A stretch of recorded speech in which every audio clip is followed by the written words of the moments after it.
It's time for the ESPN College Football Pickem for week number 14. It is rivalry week. Let's make this short. All right, I'm your host, Gary Seegers, at GaryWCE on all the different socials. Of course, the most active would be X, so you can follow me over there, if you will, so kindly. You guys know the situation. I do the college football show for BetUS every Tuesday and Wednesday, 1 p.m. Eastern Time. This is a contest. It's very easy. Let's go ahead and pull up where we are thus far on the season. 63 and 57. It did not count my week 2 picks because I guess I made them on a different day. I don't know. It didn't count week 2. But even still, we are ranked number 12,616. That's 87.7% better than the rest of the field. It's pretty good. There's hundreds of thousands of people that are in this thing. So we're going to keep on going through the bowl season, through everything else. I don't know exactly when this contest ends, but we will continue to do our thing. So let's go ahead and look into game number 1. And this will start us off here. Michigan goes to Ohio State. Ohio State is a 20.5-point favorite. Let's go on and pull up the stats. My number on this is Ohio State minus 28.66. Based on the last 4 weeks of stats, I've got Ohio State minus almost 23 points. Michigan certainly found something on offense against Northwestern last week. But even still, when you look at the full season numbers, Ohio State number 1 in PPA margin, that's predicted points added. Michigan number 83. This Michigan offense, still a bit of an issue. Number 120 in PPA per pass for Michigan's offense. Ohio State number 10 in that metric on defense. You start looking at havoc rate. The Michigan offensive line has been okay at pass rush, etc.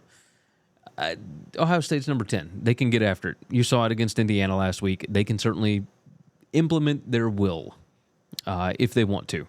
As far as running the football, that was Michigan's bread and butter. Number 48 PPA per rush, number 21 in rush rate. They run the ball almost 58% of the time.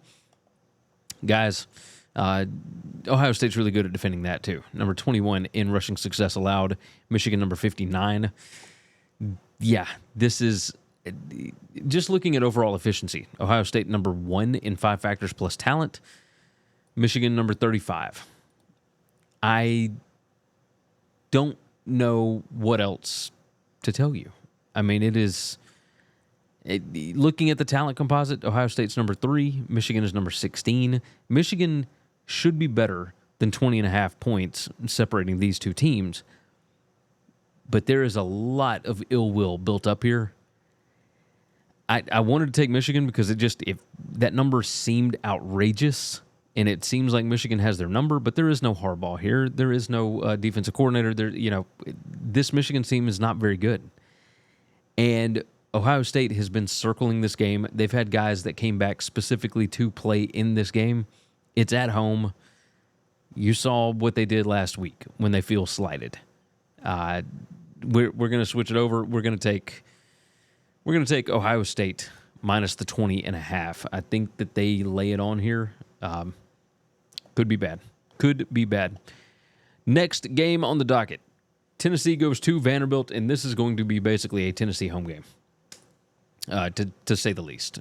So, Tennessee favored by 10.5 on the road. Looking at the stats here, we've got Tennessee favored by 16, and based on the last 4 weeks of stats, we've got Tennessee minus 21. Vanderbilt has fallen off a little bit. The defense certainly has fallen off. They're number 109 in predicted points added allowed per drive. This Tennessee defense is number 7. Basically, this Tennessee team is South Carolina. I think that's the easiest way to put this, right? They're very similar. They have incredible defensive fronts. South Carolina's, I think, is a little bit better. But looking at this, Tennessee number 4 in havoc created. Vandy is number 63. I think that Tennessee can crash down on the tackles and make Diego Pavia do things with the ball that he doesn't really want to do. I don't think he's going to be able to run very much on this Tennessee defense. And if he can't get those first downs, Vandy's standard down PPA, standard down success, all that, it's certainly fallen off quite a bit. They're number 76 in standard down PPA, number 64 in standard down success. Tennessee is fantastic at stopping that stuff. The Vandy offensive line is not going to have a lot of success here. On the other side, Vandy's defense not very good, especially against the pass. Tennessee is going to try and run the ball a lot. Tennessee runs the ball 56.32% of the time. That's number 29 in the country. So certainly more than average. Man, like you look at the talent difference, you look at Tennessee looking to get into the playoff here. This seems like a spot where it's kind of going to crash on Vanderbilt. I love Diego as a dog, but man, this seems like I'm going against my gut here. I'm going with Tennessee, or not against my gut. I'm going against my principle of betting on Diego as a double-digit dog. I'm going to take Tennessee minus the 10.5. Seems like too many people on this Vandy hype train right now. Let's go with Tennessee. Right quick. Check out GoSleeves.com. It's the best kinesiology technology on the market.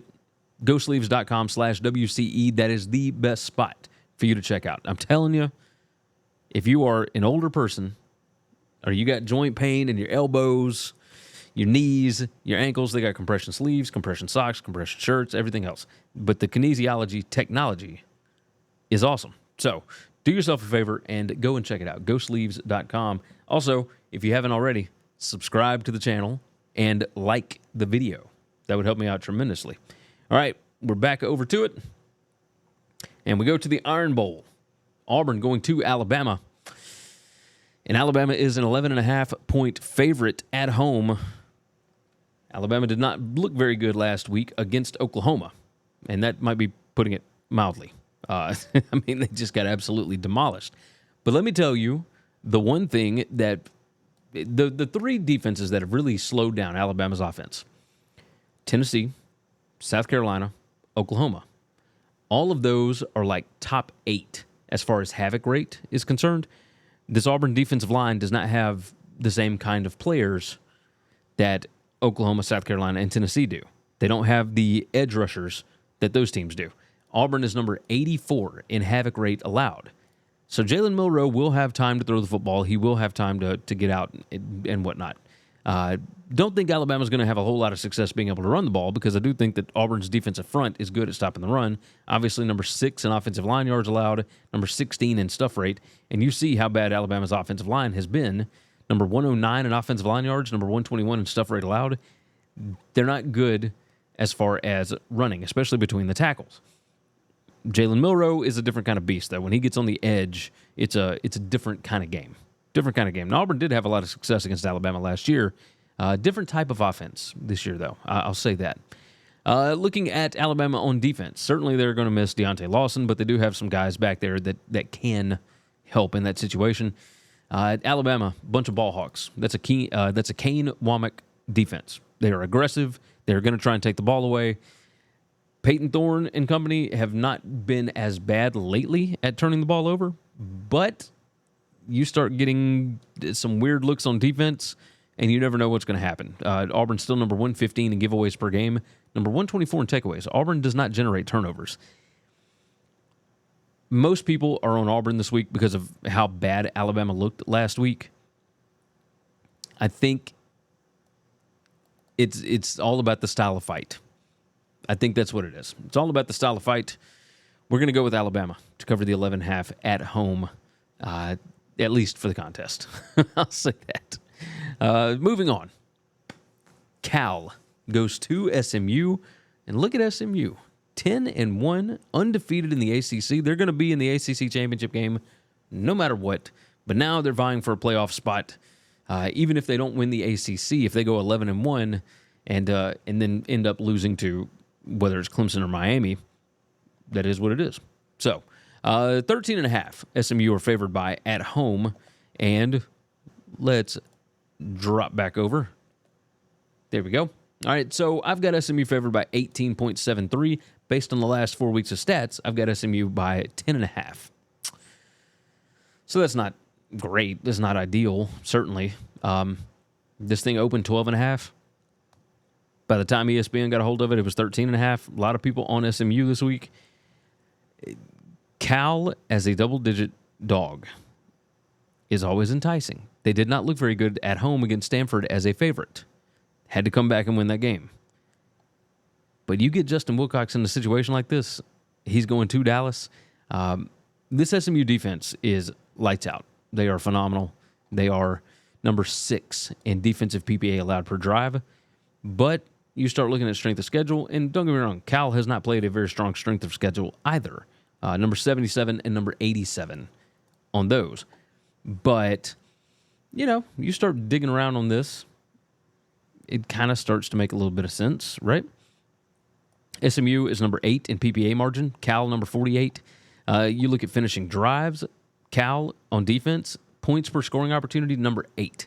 They do not allow teams to finish drives. On the other side, SMU, number 11 in points per scoring opportunity allowed. Cal is number 120.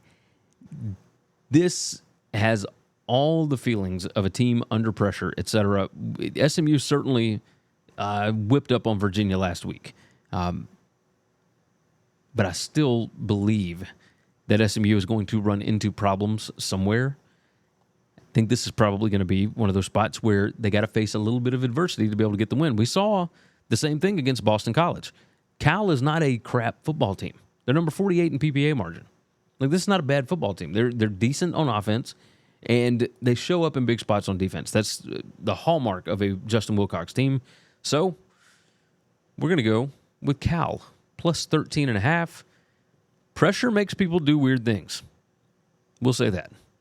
All right, next up, Miami goes to Syracuse. Speaking of pressure, Miami has to win to get into the ACC championship game. So Miami favored by 10.5 over an 8-3 Syracuse Orange team that just won last week against UConn. Let's look at the numbers right quick. And we've got Miami favored by 16.47. Based on the last 4 weeks of stats, we've got Miami minus almost 22 points. Syracuse, number 78 in PPA margin. But this is all about the offenses. Syracuse, number 28 in predicted points added per offensive drive. Miami is number 1. Miami's defense, number 38 in predicted points added allowed per drive. Syracuse's defense, number 96. The Syracuse defense is not great. They're number 95 PPA per pass. They're number 89 PPA allowed per rush. Miami is number 10 and number 6 in those spots.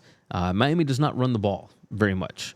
And there's no strength or weakness when it comes to this Syracuse defense. They're just bad kind of across the board. They don't allow a lot of scoring opportunities per game. They only allow 5 drives inside the 40 per game. That's good for number 31. Miami is number 3. They get inside the opponent 40-yard line 7.64 times per game. And they score 4.87 points every time they get down there. So they're number 4 in the country in that. Syracuse is number 108. They allow 4.20 points. So Syracuse doesn't stop much. You look at the 5 factors plus talent rank, Miami number 8, Syracuse number 40. There's a lot of things that would point you to... There's a lot of things that would point you towards Miami here. But again, you're going on the road. You have to win to get to the ACC championship game. You're projected to be in the playoff. You've got all these things going on. And Syracuse is just sitting back 8-3, won a bunch of games. The offense is absolutely clicking right now. They're taking it easy. When are we going to get the Cam Ward turnover game, right? Because right now, number 34 in giveaways per game, number 40 in takeaways. Syracuse not great at generating turnovers, but you never know. You never know with these things. So this is another one of those where I think pressure gets to them. Give me Syracuse plus the 10.5 on this. I'm going against my numbers on this one. Right quick, we all know, well, let's save that one. If you haven't already, subscribe to the video or subscribe to the channel. Like the video for me. If you're on podcast, I would certainly appreciate it if you subscribe over there and leave a nice 5-star review on that. That would help out as well. And if you want to support the show, these stat sheets that I've got, bettingcfb.com is where I post those every single week. You would be helping me out tremendously. It's $5 a month, $50 for the year. And we do a lot of bonus content, bonus podcasts. I post a whole lot of stat graphics, etc. over there. So check it out, bettingcfb.com. If you would help me out, that would be tremendous. Carrying on, we move to a Big 12 game, which is really a Pac-12 game in disguise. Arizona State goes to Arizona, and Arizona State right now is absolutely rolling. They are 9-2. They win this game. If I'm not mistaken, all they have to do is, I'm pretty sure all they have to do is win the game, and I think they're in the Big 12 title game. If I'm not mistaken, I think these Big 12 tiebreakers are bananas. They're absolutely bananas. All right, so let's break it down. Arizona is pretty putrid. That's not the one I wanted. That's the one I wanted. All right, so my number has Arizona State by 11.62.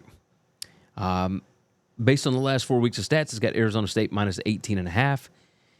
ESPN Strength of Record has Arizona 87, Arizona State 15. And you're looking at Arizona State number 27 in PPA margin, Arizona number 90. This is a mismatch of epic proportions. But you start looking at some of these other things, and you've got Arizona, number 16 in special teams efficiency. Arizona State is number 130. Penalties per game, both are not great. Turnover margin, that is certainly on Arizona State's side. Arizona, much more explosive on offense. Arizona State is not explosive at all on offense. The thing that Arizona State does best is they run the football. And they run at 58.53% of the time. That's number 17 in the country. But yards per rush, they're number 66. So they're number 28 in PPA per rush. But they're number 66 in yards per rush. Only 4.45 yards per rush on this. They're number 36 in offensive line yards, number 41 in stuff rate. Arizona is not great at stopping the run, obviously, but they're even worse against the pass. Is Arizona State going to be able to throw the ball? What is the pressure situation here, right? Because why is this number not bigger? And obviously last week was a big week. This is kind of a letdown spot, except for the fact that it's a rivalry game. And Kenny Dillingham, being from that area, went to school there, understands what this rivalry is. So while it would be a big deal for Brent Brennan to be able to right the ship a little bit here, they're 4-7. They're still not going to make it to a bowl game. It would certainly be good for their program to get a win like this. But I still don't know. Arizona State's weakness is against the pass. They're number 106 in passing explosiveness allowed. Arizona is number 22. T-Mac could go off here. Even still, I think they're going to be able to run the ball on this Arizona defense. I don't think that's going to be an issue for them at all. I think they are going to be able to basically put their foot down and lean forward for 3 yards at a time. I think they'll put up plenty of points. Arizona State, I think, is the significantly better team. So let's switch back over. We're going Arizona State minus 8.5 on this one, for sure. All right, moving along to the Big Ten we go. Purdue going to Indiana, and Indiana a 28.5 point home favorite here. And Purdue, number 132 in PPA margin, number 119 in ESPN strength of schedule. Their strength of schedule currently is number 6. They played a tough schedule. They really have. But man, that defense, number 132 in PPA allowed per rush, number 130 in PPA allowed per pass. On offense, really, they got nothing on offense either. Purdue's number 114 in predicted points added per drive on offense. Indiana, number 9 in PPA margin. They're number 11 on offensive drives. They're number 18 on defensive drives. Number 2 in offensive success rate. They're number 28 in defensive success rate. They're not as good against the pass. Number 33 PPA per pass allowed. Number 10 in yards per attempt. Number 22 in QBR allowed. Purdue is 99, 84, and 94 in those. And they throw the ball 53% of the time. That's number 40 in the country. I don't see how Purdue stays in this game. I'm trying to figure out something here because the number just looks outrageous. The spread based on the last 4 weeks of stats somehow only has Indiana favored by 3 touchdowns. But for the full season, it's got Indiana by 35.5. And so this thing was at 27.5. It's bounced up to 28.5. Let's go Indiana. Like, Purdue is so bad that I can't even talk myself into the idea that they might cover against Indiana, even cover against Indiana. I don't think they can keep it within 4 touchdowns because I think Indiana's going to be pissed after last week. That's what I think. All right. We move to, well, where'd it go? There we go. We move to the SEC. Texas at Texas A&M. Texas favored by 5.5. And Quinn Ewers dealing with a bit of an ankle injury. He had an MRI. Looks like he's going to be fine. They said he's going to play. Okay. Let's take a look at the numbers. Last 4 week stats has got A&M favored by almost 3 points. That was shocking. Full season has got Texas by 9.5. So let's take a look. Let's see what we got here. This Texas defense is serious, right? I mean, they're really, really, really good. Number 3 in defensive PPA allowed per drive. That's predicted points added again. Number 6 in PPA margin. A&M is number 42. A&M is not great by any stretch of the imagination. Offense, especially, they can't throw the ball. Number 56 in PPA per pass. And yet, if I'm not mistaken, last week, they threw for 300-something yards with Marcel Reed against Auburn. So maybe you can find a way to drum up some passing yards there, potentially. But I think it all kind of hinges on the running game. That's not going to be easy without Moss, for sure. But they do have some guys back there, so there's at least that. Special teams efficiency, A&M is number 8. Texas, number 115.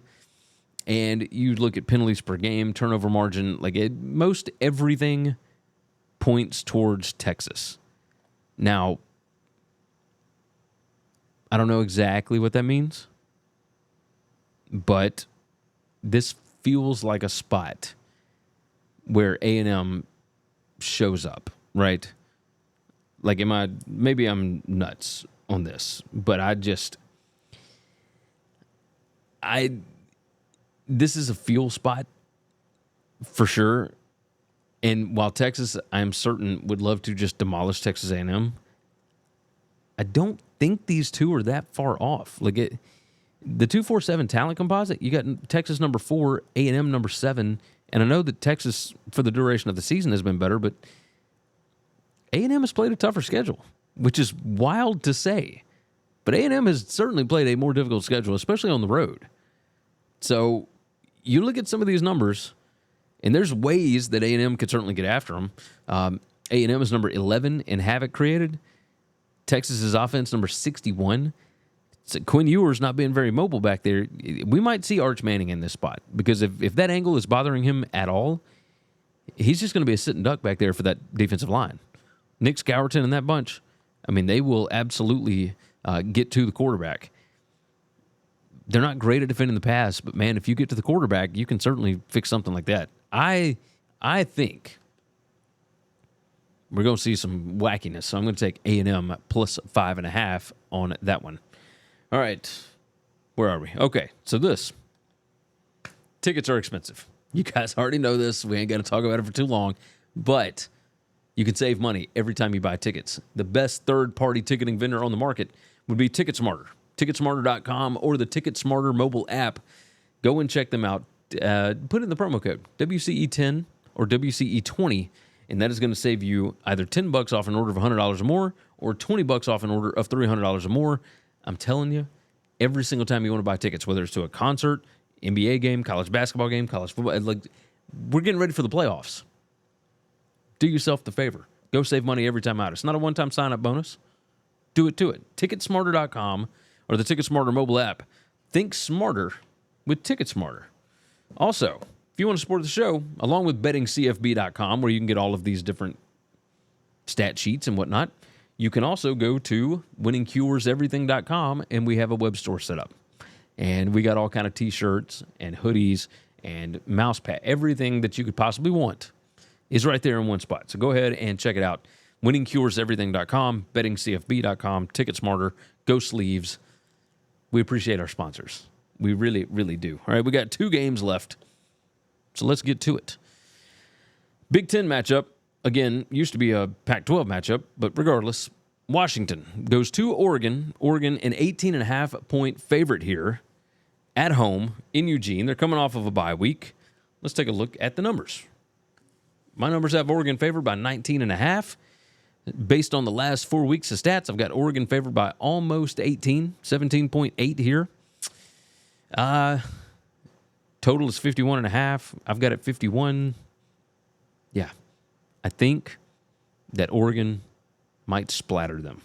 And the reason for that, Oregon number 22 in special teams efficiency, Washington number 131. Washington is not explosive on offense. Neither is Oregon, but they're a little bit more as it is. Basically everything that Washington does, Oregon does better. Everything across the board. There's not a single stat that you can point at. Like, this Oregon defense can absolutely get after the Washington offense. The question is about Oregon stopping the Washington running game. You see all these others, 56 in PPA allowed per rush, number 51 in yards per rush. Washington is number 78 and number 70. But that offensive line for Washington has been really good. They're number 8 in stuff rate allowed. They're number 15 in offensive line yards. Oregon's defense is number 80 and number 116 in those metrics. But on the other side, yeah, Washington's pretty good against the pass, right? I mean, you see it here. Number 4 in PPA allowed per pass, number 7 in QBR allowed. But, man, you start looking into havoc rate, they're not going to be able to get after Dylan Gabriel. Passing downs PPA. So when Oregon gets behind the chains, if they ever do, they'll still be able to pick up the first downs. I mean, you look at third down conversion percentage, Oregon's number 9, Washington number 100. Fourth down conversion percentage, Oregon number 39, Washington number 86. On the other side, complete opposite. Oregon great at defending third downs. They're number 13 in the country. Washington's number 98. Fourth down conversions, Oregon's not great. They're number 86, but Washington is number 110. Like, this so heavily leans Oregon that it's not even funny. And the fact that it's under 3 touchdowns, yeah, we're going to have to go that direction. Give me the Ducks, minus 18.5. All right, next game on the docket. Last one for today. Houston going to BYU. Late game, we're not going to know who the Big 12 champion is, who the Big 12, not champion, but who the Big 12 title game participants are until really after this one's done. And this thing starts at 9:15 p.m. Central Time. That's God's time zone. But it's 10:15 p.m. Eastern. So it might be 1:30 a.m. Eastern, 2 a.m. Eastern, before we know who's actually in the Big 12 title game. That's pretty nuts. Pretty nuts. All right, so BYU favored by 12.5 over Houston. Let's get back over here and take a look at the numbers. We've got BYU favored by 16.5. Based on the last 4 weeks, we got BYU minus almost 20 points, 19.98. The issue for Houston, they are really good at defending the rush, right? Jake Retzlaff, he's healthy again. You certainly saw it in the second half of that Arizona State game. They were rolling on that Sun Devils defense, absolutely rolling on them. And yet, here we sit, right? 2 straight losses for BYU. I think they're going to bounce back pretty heftily here. Houston, number 126 in special teams efficiency. BYU is number 9. Turnover margin, BYU number 19. Houston number 110. Houston is number 129 in giveaways per game, and you saw it against Arizona last week. Just so frustrating. This Houston offense, I thought was looking better under Zeon Chris. It's a lot of the same. It's number 130 in PPA per pass, number 125 in PPA per rush. They're number 132 in rushing success rate. They are number 133 in passing success rate. There's just so many problems with this team. And while BYU as a favorite is not typically the way that I want to go, especially as a double-digit favorite, I don't feel like this is enough points. I think BYU is going to be heavily motivated here, and there's not a lot of opposition from the Cougar side. So, when you're looking at strength of record, BYU's played a tougher strength of schedule, and they've performed better against it than Houston, which is pretty wild to think about. So, number 36 PPA margin against number 118. And really, I mean, the Houston defense has been okay. They're number 44 in defensive PPA allowed per drive. But, man, this is bananas. Absolutely bananas. All right. We're going to take the favorite. We got to take. We're going to trust the numbers on this one at least. Motivation and skill set certainly seem to coincide here. So let's take BYU. All right. Now for our tiebreaker. How many total points will be scored in Texas versus Texas A&M? Let's go back to this, and let's see. Our total is 49.5. We're showing a projected total of 57. Yeah, screw it. We'll roll with that. We'll roll with that. I don't expect a ton of points, but maybe it'll go over. We might have defensive scores here. So back over to this. Let's type it in, 57. And that is our tiebreaker right there. All right. Now let's recap. Recap what we got thus far. All right. We're going to take Ohio State minus 20.5. We will take Tennessee minus 10.5. We will take Alabama minus 11.5. We will take Cal plus 13.5. We've got Syracuse plus 10.5. Arizona State minus 8.5. Indiana minus 28.5. A&M plus 5.5. Oregon minus 18.5. And BYU minus 12.5.